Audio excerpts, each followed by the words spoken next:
Hello there, ladies and gentlemen. Moltrap here once again with Game 5 of the Korean Air OSL Season 2 Round of 16 Group D. Once again, in the Round of 16 of the OSL, they have groups of 4 players, and they play round robin, so everyone plays each other once, and then whoever has the highest score at the end of that, the 2 top players will advance. So this is Game 5.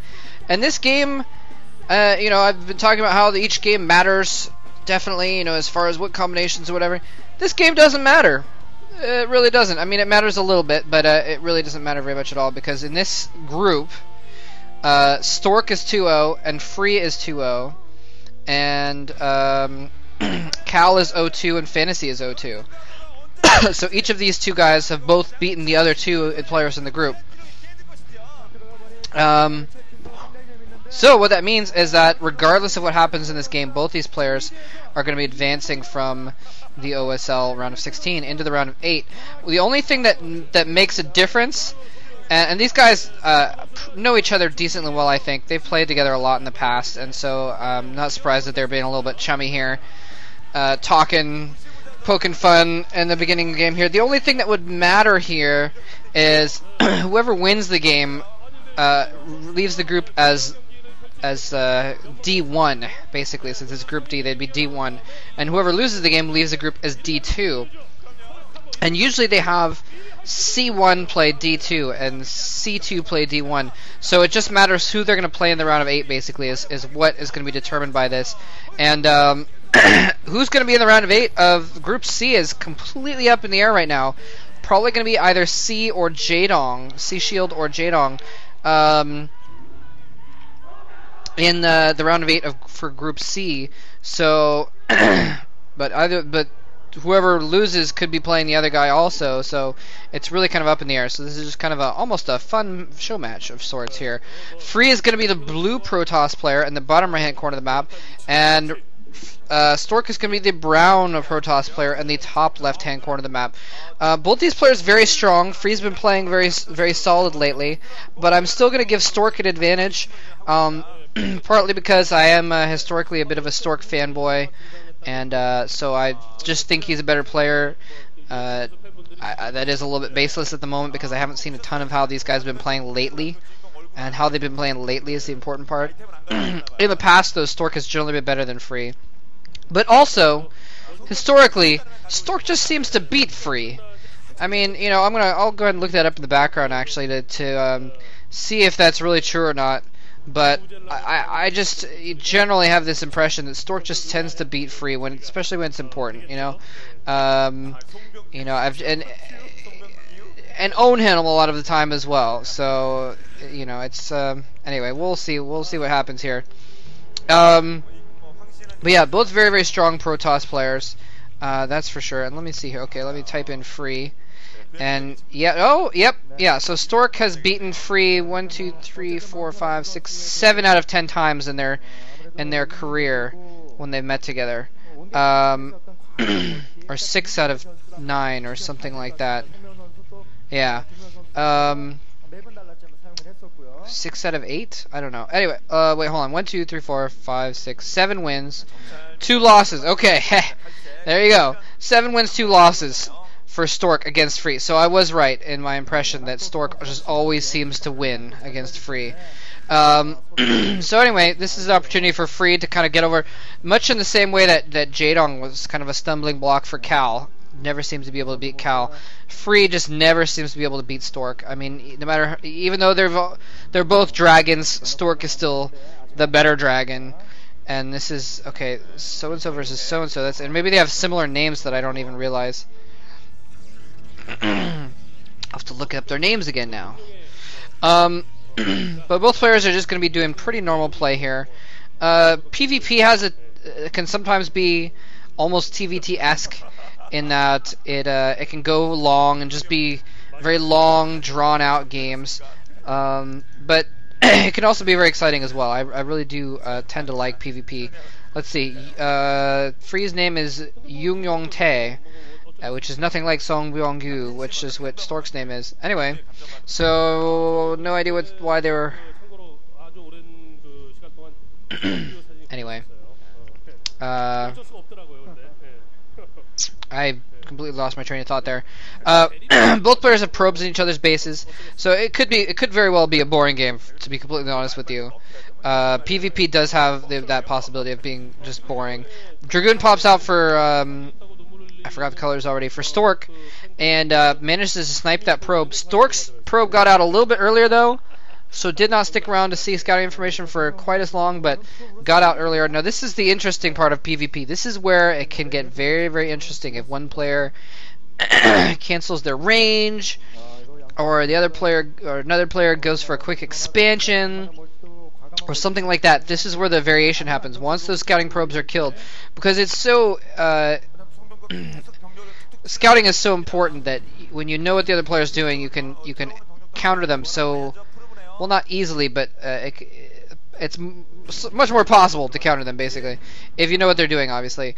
So both players in PvP generally don't really make their move, if they can help it, until they've killed off that scouting probe. Stork is not able to get a second scouting probe in there. He tried to get his probe back in past those Dragoons to see what was going on, but wasn't able to. And is he going to do it? He's going to plant down a Nexus.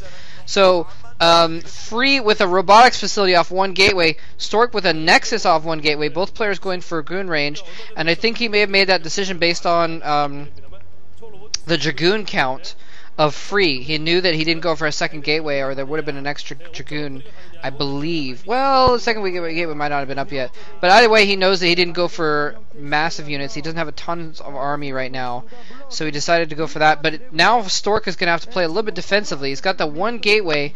He's probably going to have to get extra gateways up, or try and tech very quickly or something.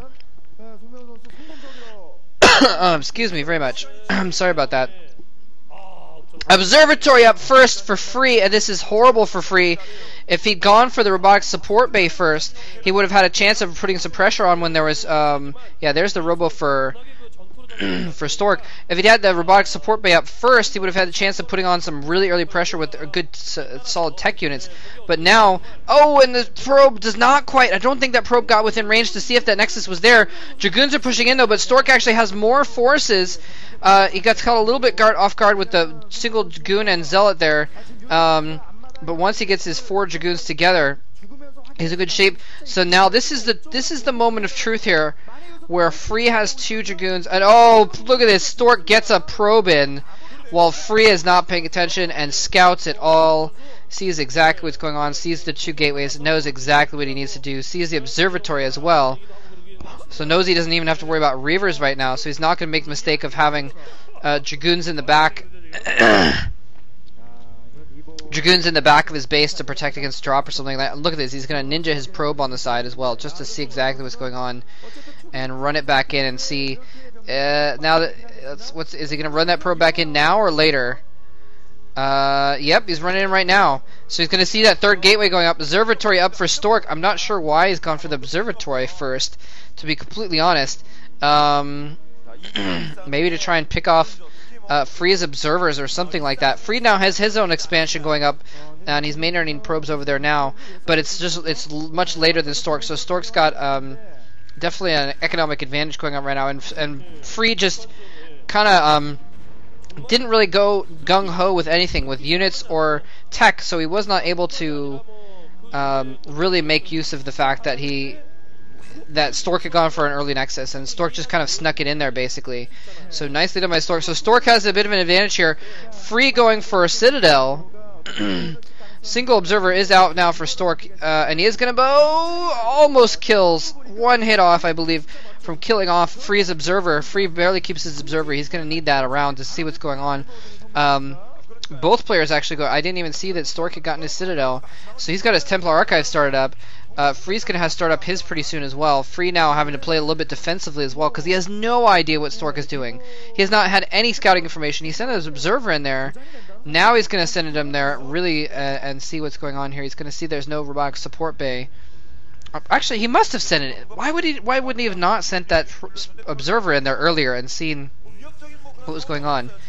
Well, regardless, he feels he needs to protect against a drop. Or maybe that was just the forces he had sent over after Stork's observer or his probe, or I don't know. I don't know what Free's doing, man. Free has a wonderful tendency to play incredibly well and then not play well sometimes. I mean, I have no idea what's going on in his mind. I'm not saying he's playing it badly right now, but I'm just saying that's the thing that Free can do sometimes is choke. Free is he's the only player I've seen lose games that he has already won. Well, he kind of does that too, but for instance, I'm thinking of Free versus Flash on that one map. What was that, Nemesis or something like that? The map. Oh, I can't. Or no, Peaks of Baekdu. I think it was Sin Peaks of Baekdu. Anyway, where Free like did this awesome proxy and totally disabled Flash, and then didn't do anything and let Flash come back into the game like 10 minutes later. It was like, oh, rush under 5, but then no rush 15. And didn't finish him off. I don't know why I'm ranting about that. But Free does stuff like that sometimes, where he'll just flub basically. Other than that, though, very good player when he wants to be. Kind of goes in and out of his top level of play, though. Regardless, this game is going on right now, and Free is playing very decently. Got a little bit behind. That was just unlucky. And it looks Stork's probably going to end up taking a third base here pretty soon, or Free. One of them is going to end up taking a third base pretty soon because they're just both kind of building up. So neither player is really in a position to make an attack right now. It's these long PvP games come down to a lot of harassment a lot of times. And there's the third base for Free. Stork has not started up that third base just yet.